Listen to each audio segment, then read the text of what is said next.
ದೇರಳಕಟ್ಟೆಯ KS Hegde ಆಸ್ಪತ್ರೆಯ ಮನೋರೋಗ ಚಿಕಿತ್ಸಾ ವಿಭಾಗ ಹಾಗೂ ನಿಟ್ಟೆ ವಿಶ್ವವಿದ್ಯಾನಿಲಯದ ರಾಷ್ಟ್ರೀಯ ಸೇವಾ ಯೋಜನೆ ಘಟಕದ ಸಂಯುಕ್ತ ಆಶ್ರಯದಲ್ಲಿ ವಿಶ್ವ ತಂಬಾಕು ರಹಿತ ದಿನದ ಜಾಗೃತಿ ಕಾರ್ಯಕ್ರಮ ದೇರಳಕಟ್ಟೆ ಕ್ಷೇಮ ಆಸ್ಪತ್ರೆಯ ಚಿಂತನ ಸಭಾಂಗಣದಲ್ಲಿ ನಡೆಯಿತು.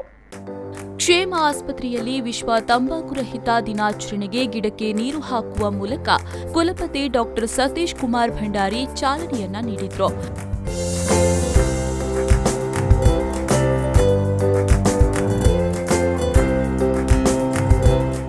ನಂತರ ಮಾತನಾಡಿದ ಅವರು, ತಂಬಾಕು ಕುರಿತ ಜನಜಾಗೃತಿ ಒಂದು ದಿನಕ್ಕೆ ಮಾತ್ರ ಸೀಮಿತವಾಗದೆ ವರ್ಷವಿಡೀ ನಡೀತಾ ಇರಲಿ. ನಿಟ್ಟೆ ವಿಶ್ವವಿದ್ಯಾನಿಲಯ ತಂಬಾಕು ರಹಿತ ಕ್ಯಾಂಪಸ್ ಆಗಿ ಮೂಡಿಸುವಲ್ಲಿ ಸಫಲರಾಗಿದ್ದೇವೆ ಎಂದು ಹೇಳಿದರು.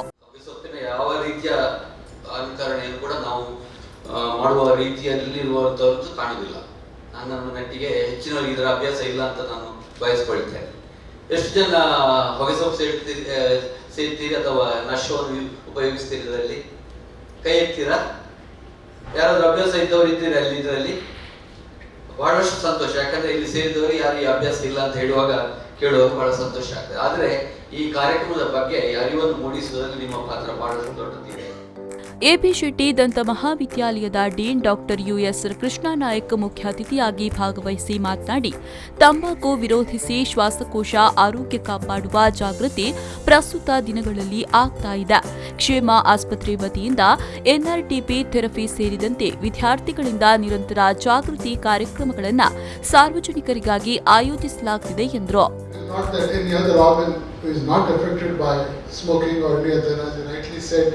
We have got two different types of tobacco usage.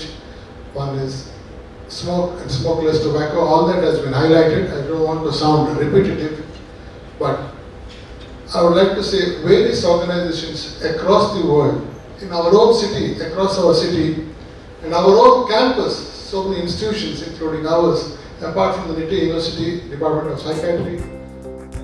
ಕಾರ್ಯಕ್ರಮದಲ್ಲಿ ನಿಟ್ಟೆ ವಿಶ್ವವಿದ್ಯಾನಿಲಯದ ರಾಷ್ಟ್ರೀಯ ಸೇವಾ ಯೋಜನೆಯ ಮುಖ್ಯಸ್ಥೆ ಡಾಕ್ಟರ್ ಸುಮಲತಾ, ಮನೋರೋಗ ಚಿಕಿತ್ಸಾ ವಿಭಾಗದ ಮುಖ್ಯಸ್ಥರಾದ ಡಾಕ್ಟರ್ ಸತೀಶ್ ರಾವ್, ಡಾಕ್ಟರ್ ಶ್ರೀನಿವಾಸ್ ಭಟ್, ಸುಮನ್ ಉಪಸ್ಥಿತರಿದ್ದರು. ಆರಿಫ್ ಕಲ್ಕಟ್ಟ, ವಿ4 ನ್ಯೂಸ್ 24/7 ಉಳ್ಳಾಲ.